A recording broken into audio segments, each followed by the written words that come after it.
And we continue our winter weather alert coverage. How is PennDOT handling this latest round of snow? We are joined by Fritzi Schreffler. She's on the phone with us. Good morning to you, Fritzi. Thanks for being with us.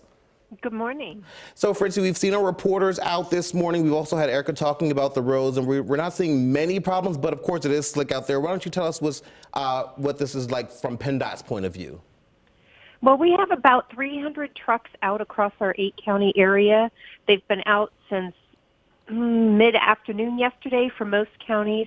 What we're seeing is mostly wet conditions on the interstates and the lookalikes. Some of the smaller state routes are indeed slush covered, and we have some concerns with trees and wires down in various counties. And Fritzi, some restrictions were put in place last night. So are those restrictions still in place this morning? Actually, as of 4 o'clock here in South Central Pennsylvania, we were able to lift speed reductions and the truck restrictions. And Fritzi, with this now changing to rain, can you tell us, does that change PennDOT's plan for how they have to treat these roads?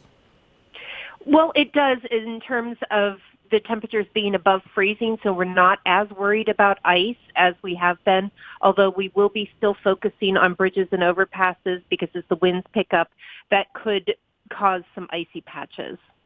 And Fritzi, today is a holiday, so not many people heading into the office or to work. What is your message to anyone that does have to get out this morning?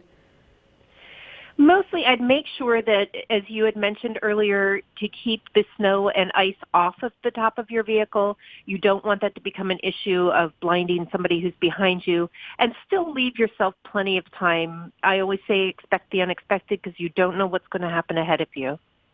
Excellent advice. Fritzi Schreffler from PennDOT, thank you so much for being with us this morning. Of course.